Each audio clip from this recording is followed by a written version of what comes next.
दोस्तों, स्कूल या कॉलेज का लॉकडाउन अक्सर सुरक्षा के लिए किया जाता है, लेकिन क्या हो अगर वही लॉकडाउन किसी इंसानी खतरे के लिए नहीं बल्कि किसी और ही चीज के लिए हो।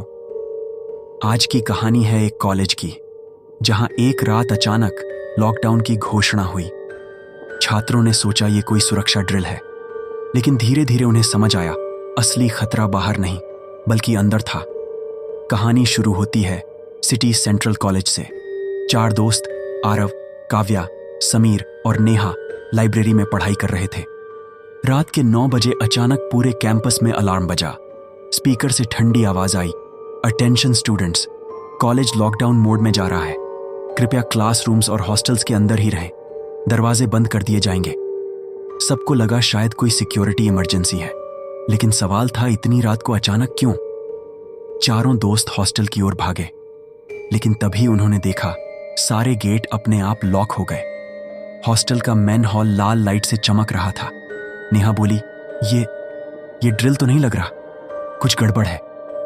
अचानक ऊपर की मंजिल से किसी के भागने की आवाज आई। सबने सोचा कोई स्टूडेंट होगा, लेकिन जब देखा वहां कोई नहीं था।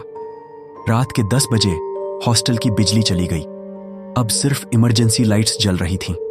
आरव ने कहा, चलो प्रिंसिपल ऑफिस चलते हैं, शायद वहां से पता चले।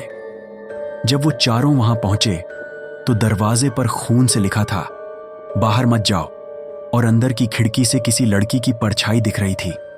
लेकिन जब दरवाजा खोला तो कमरा खाली था। धीरे धीरे उन्हें समझ आया ये लॉकडाउन किसी इंसान की वजह से नहीं हुआ। असल में कॉलेज की पुरानी इमारत में फंसी एक आत्मा को रोकने के लिए यह सिस्टम बनाया गया था। कहते हैं सालों पहले एक स्टूडेंट ने हॉस्टल में आत्महत्या की थी। उसकी मौत के बाद से हर साल उसी रात वो आत्मा वापस आती थी। कॉलेज प्रशासन ने उसे रोकने के लिए ऑटोमेटिक लॉकडाउन सिस्टम बनवाया था, लेकिन उस रात चारों दोस्त अंदर फंस चुके थे। रात के 11 बजे समीर अचानक गायब हो गया। बाकी तीनों ने देखा उसका बैग और फोन जमीन पर पड़े हैं। दीवार पर खून से लिखा था, एक नाम पूरा हुआ। काव्या रोने लगी, हमें यहां से निकलना होगा, लेकिन दरवाजे सब बंद थे और खिड़कियों के बाहर काली परछाइयां घूम रही थीं। रात के 12 बजे घंटी बजी। पूरे हॉस्टल में ठंडी हवा फैल गई। लड़की की आत्मा उनके सामने आ गई, बाल बिखरे, चेहरा काला और आंखें जलती हुई। उसने कहा, यह मेरी जगह है, कोई यहां से जिंदा नहीं जाएगा। आरव ने हिम्मत करके कहा, हमने कुछ गलत नहीं किया, हमें छोड़ दो। लेकिन आत्मा हंसने लगी। अचानक नेहा हवा में उठी और दीवार पर पटक दी गई। काव्या चीख रही थी। आरव भागकर लाइब्रेरी पहुंचा और वहां काली किताब जैसी फाइल पड़ी थी, जिसमें लिखा था, अगर आत्मा को रोकना है तो उसी की तरह एक और बलि देनी होगी। आरव समझ गया, अब उनमें से कोई एक जिंदा नहीं बचेगा। अगली सुबह कॉलेज खुला, पुलिस आई।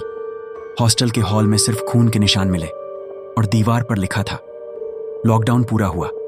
किसी स्टूडेंट का नाम लिस्ट से हट चुका था और बाकी 2 कभी मिले ही नहीं।